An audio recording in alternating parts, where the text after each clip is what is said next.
Alors, bonjour tout le monde. Aujourd'hui, on le voit, le gouvernement de François Legault augmente sa moyenne au bâillon. C'est le 8e bâillon qu'il impose à l'Assemblée nationale depuis son accession au pouvoir. Et évidemment, on aurait pu éviter ce mélodrame si le gouvernement avait négocié de bonne foi avec les médecins. On a vu ce mauvais spectacle et cette escalade qui n'est certainement pas bénéfique pour les patients et les patientes du Québec. Cela dit, on va étudier le projet de loi avec attention parce que, en fait, on ne sait pas exactement ce que le gouvernement va retenir du projet de loi 106 qui a été déposé, vous vous en souviendrez, au printemps.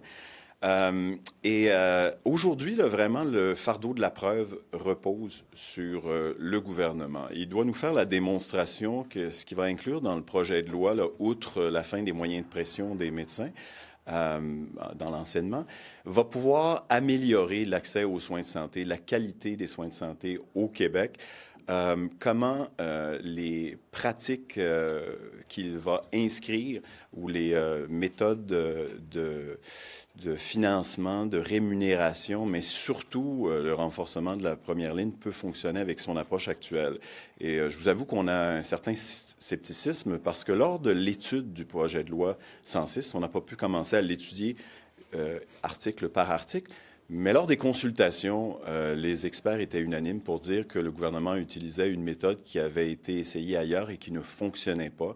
La méthode fast-food, la méthode quantitative, par volumétrie, augmenter les rendez-vous, augmenter la prise en charge, le nombre de personnes sous le même médecin. Ça ne veut pas nécessairement dire qu'on va améliorer la qualité des soins et la santé des gens. Et on apprend ce matin, dans un article choc de la presse, que même des fonctionnaires à l'intérieur du ministère enlevé les drapeaux rouges pour dire on n'a pas les moyens de vérifier l'atteinte des objectifs qu'on veut imposer aux médecins. Alors, on verra ce que le gouvernement va proposer ce matin. On va faire notre travail, mais on espère quand même que le gouvernement aura écouté les experts lors des consultations particulières et qu'il aura retenu un certain nombre de propositions qui peut éviter le chaos qu'on peut imaginer au lendemain de l'adoption d'une loi comme celle-là, de façon, vous le voyez, là, autoritaire et par bâillon. Les fonctionnaires qui ont levé les drapeaux rouges ont été congédiés. Absolument. Alors, on voit que le gouvernement et le ministre Dubé ne tolèrent pas la dissidence et surtout n'est pas à l'écoute des propositions à l'interne pour améliorer son projet de loi. Est-ce qu'il le sera davantage aujourd'hui face aux parlementaires? C'est ce qu'on verra. Mais disons que c'est mal parti. Qu'est-ce que vous pensez des mesures qui semblent être présentes là, pour empêcher ou limiter un éventuel exode des médecins? Mais écoutez, c'est assez ironique de voir qu'on a adopté un projet de loi il y a quelques mois, le projet de loi 83, qui devait empêcher le phénomène des portes tournantes, les médecins qui vont pratiquer au privé puis qui reviennent au public. On devait donc endiguer l'exode des médecins vers le privé. On devait aussi empêcher les jeunes médecins diplômés au Québec d'aller pratiquer ailleurs. Les statistiques qu'on a sont quand même révélatrices depuis le début, depuis l'adoption de ce projet de loi-là. L'exode a continué. En fait, sur les 488 demandes qui ont été faites à Santé Québec par les médecins spécialistes pour aller au privé, il y en a 423 qui ont été approuvés. Si on compare le mois de septembre de cette année au mois de septembre de l'année passée, donc avant l'adoption de la loi, il y a davantage de médecins qui sont passés au privé. Il y en a plus de 900 au Québec qui pratiquent au privé. Alors, ce projet de loi-là n'a pas fonctionné. Aujourd'hui, quelles sont les mesures proposées par le gouvernement pour que ça fonctionne? On ne le sait pas, mais on a déjà raté notre coup dans l'adoption d'un projet de loi. Est-ce qu'on aura des articles aujourd'hui qui pourront empêcher les médecins de changer de lieu de pratique puis d'aller s'installer au Nouveau-Brunswick ou en Ontario? C'est que ça ne fonctionnerait pas. Vous n'avez pas d'objection sur le principe qu'on recourt à ça? Bien, si ça brime les droits et libertés de la personne, on va avoir des objections. Mais si on trouve un mécanisme pour s'assurer que les médecins puissent continuer de pratiquer au Québec sans brimer, je dirais, les principes fondamentaux, droits humains. Écoutez, on va l'étudier, mais encore là, c'est le principe de la force. C'est une approche autoritaire, c'est de dire aux médecins, vous allez pratiquer une médecine fast-food contraire à vos valeurs, contraire à votre serment d'Hippocrate, mais on va vous forcer à le faire au Québec. Encore une fois, là, c'est la mauvaise méthode. Faire, M. Arsenault. Là, hier, c'était pas clair parce que vous demandiez la levée des moyens de pression. La FMOQ le fait. Là, il reste le 106. Allez-vous voter pour ou contre? Bien, on va regarder. Vous nous demandez de nous prononcer sur un projet de loi qu'on n'a pas vu encore. C'est clair qu'on ne répondra pas par l'affirmative ou la négative. Nous, ce qu'on vient de dire, c'est que le fardeau de la preuve repose sur les épaules du gouvernement. Et il doit nous dire ce qu'il veut faire, puis on en jugera. Ce qu'on dit, c'est que le projet de loi 106, dans sa forme initiale, était inacceptable parce qu'il vise les mauvais objectifs et des objectifs qu'on ne peut pas mesurer au gouvernement. Il veut du volume. Nous, on veut de la qualité. Sur l'idée de lier la rémunération des sites de performance, peut-être pas celle-là, mais sur ce principe-là. Vous êtes d'accord avec ça? Bien, ça fait fausse route. Le gouvernement a commandé un rapport d'experts qu'il a tabletté, là, où on dit que ce qu'il faut, c'est pas des cibles volumétriques puis de la médecine fast-food au Québec. Ce qu'on veut, c'est améliorer la qualité des soins et la prise en charge. Et pour ça, on a une annexe où il y a 5 pages de critères qualitatifs avec lesquels on pourrait composer pour améliorer la pratique de la médecine et la première ligne au Québec. Le gouvernement fait fi de tout ça. Pour assurer la prise en charge, ça peut aider. Ah, on est d'accord.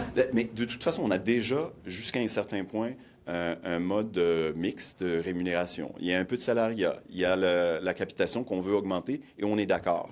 Réduire le paiement à l'acte, on est également d'accord. Mais là, l'élément de performance et de volume et de productivité basé sur des indicateurs qu'on ne peut même pas vérifier au gouvernement, les experts nous disent que ce n'est pas la façon de faire, puis on est un peu d'accord. Que feriez-vous si vous étiez au pouvoir? Mais en fait, nous, ce qu'on dit, c'est qu'il faut renforcer la première ligne. S'en prendre uniquement aux médecins, ça peut avoir un certain effet dans l'opinion publique, là, mais ça ne règle rien en matière d'amélioration des soins de santé ou d'accès à des soins de santé de qualité ou à une prise en charge. Ce que le gouvernement essaie de faire aujourd'hui, c'est de dire, oui, j'ai promis que tous les Québécoises et Québécois auraient un médecin avant la fin de mon premier mandat. On est rendu à la fin du deuxième mandat. Il veut dire, moi, il faut que les listes disparaissent, il faut que les gens soient inscrits pour un lieu de pratique, dans un lieu de pratique.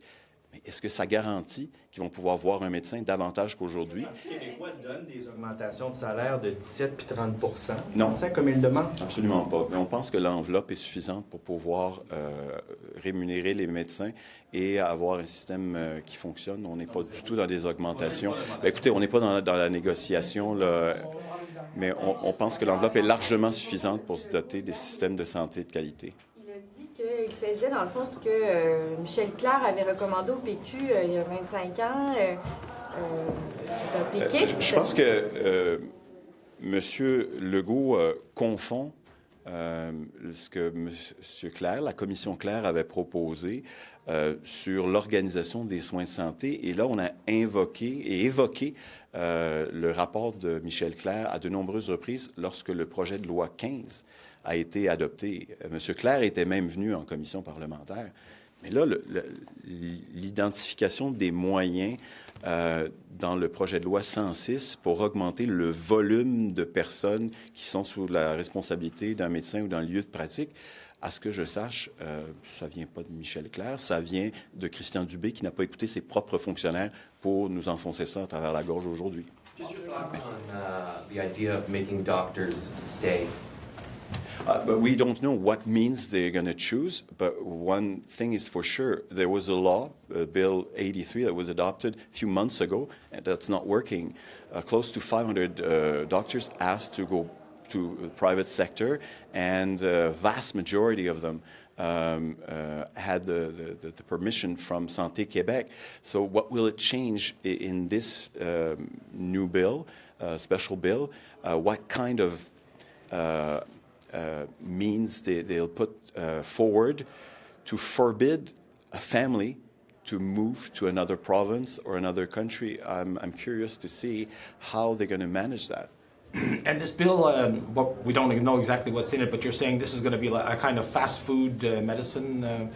But that's what experts told us during the consultations. They said, well, the government's way of looking at it is that he wants the lists of people waiting for a doctor to disappear. So the list will disappear. Will they have access to a doctor? Will they have access to the services?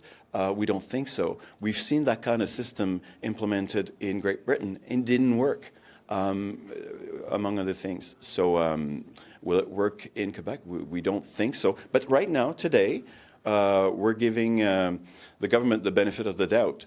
Give us what you have, what you think will work, and we'll study it. We only got 5 hours to do so, so we're skeptical, but he has to prove that it will improve the system for Quebecers. Right now, we don't think we're going the right way about it. Thank you. Merci.